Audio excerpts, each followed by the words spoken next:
I'm a member of the New Jersey General Assembly. When I was listening to you about various religious groups coming into India, converting people and all that, isn't there a responsibility of the government to ensure economic egalitarianism? Because a lot of the times, I think in a free society, there should be opportunity. There are opportunities to convert people here also. I have so many times Jehovah's Witnesses come to my door and drop off watchtower and all those things. And that is freedom. I think that is really true democracy, that you have to allow that.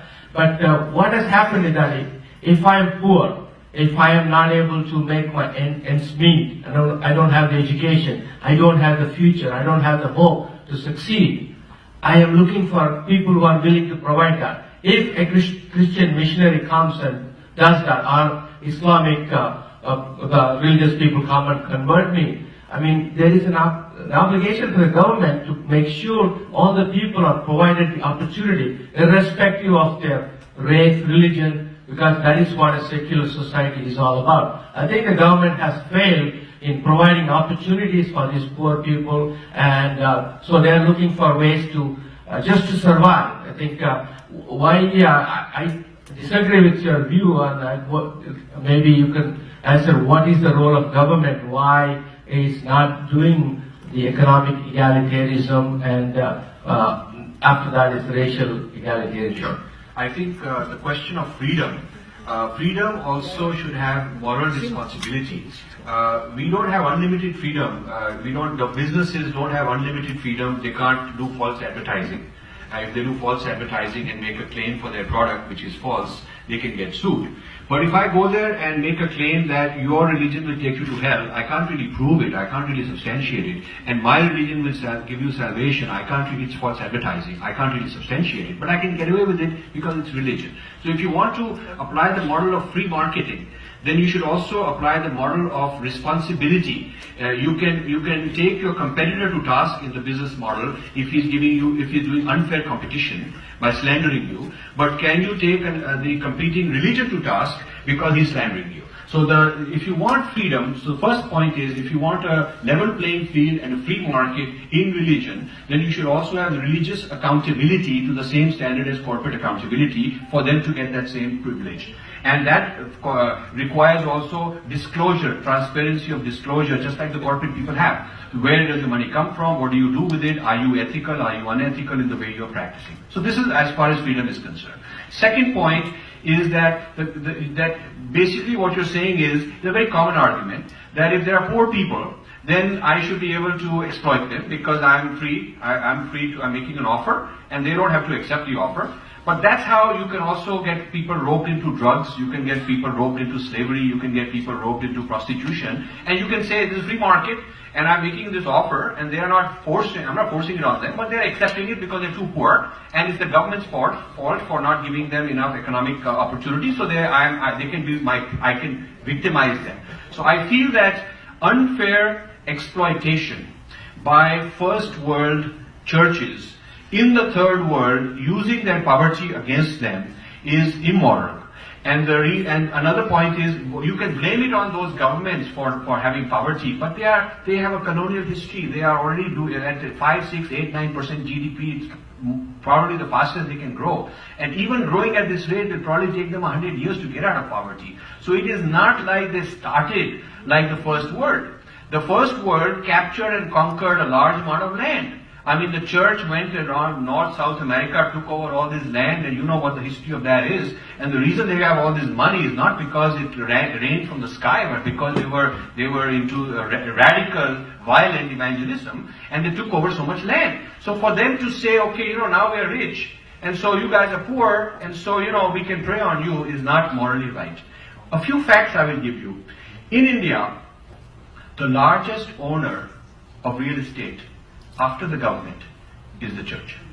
You don't know, these people are not know. Now they didn't buy the land at fair market price.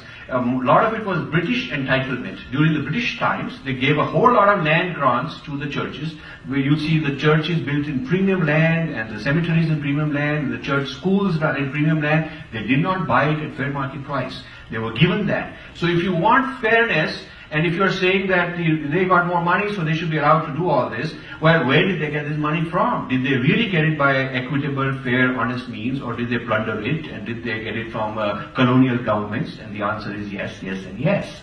So I feel that you have to allow freedom of religion in the sense of balanced with a responsibility to be ethical in your claims, how you are marketing, not exploit poor people, not be into hate speech that divides people. And the honorable thing for the church in India would be that they should return all the land beyond their proportion. If the 2.5% of India's population is Christian, then only 2.5% of all the religious land should be owned by churches. The rest of it, they should say, we're very honest, we'll return it back because we're very honorable and moral people.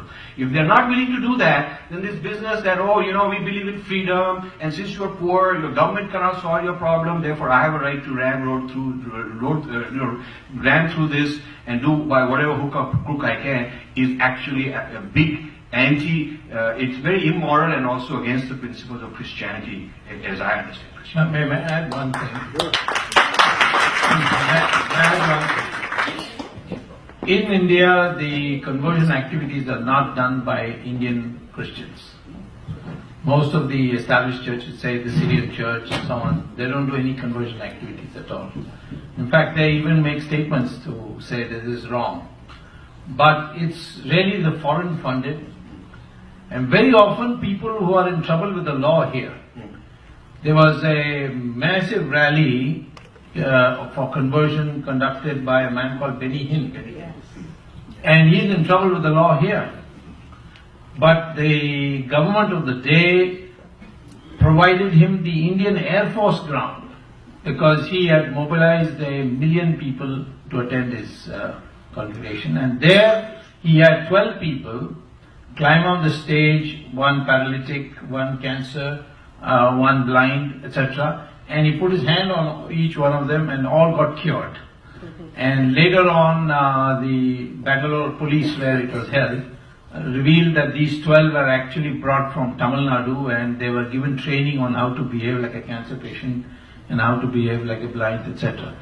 This kind of is repeated all over the country. There's another John Watts who's been doing the same thing.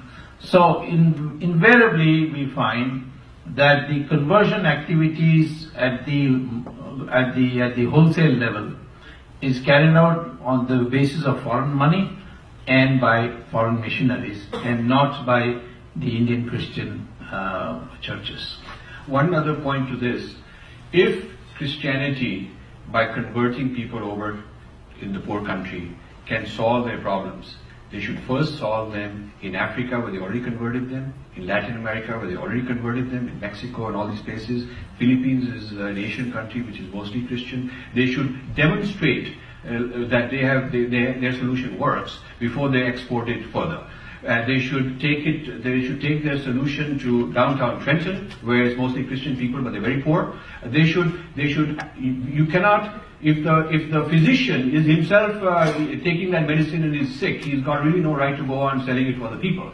So they have to do market testing. They should say we have test market. One is Trenton and other inner cities, one is Philippines, one is Mexico, one is African countries where we've converted them. And our program for the next 50 years is to really get rid of poverty and get rid of social abuse and get rid of single moms and drug addiction. All these things, we want to get rid of them. Then we will go to the world and say, we can solve the problem. And if they can do that, I will also champion Christianity. But until they can do that, I'm sorry, they haven't proven that their solution works.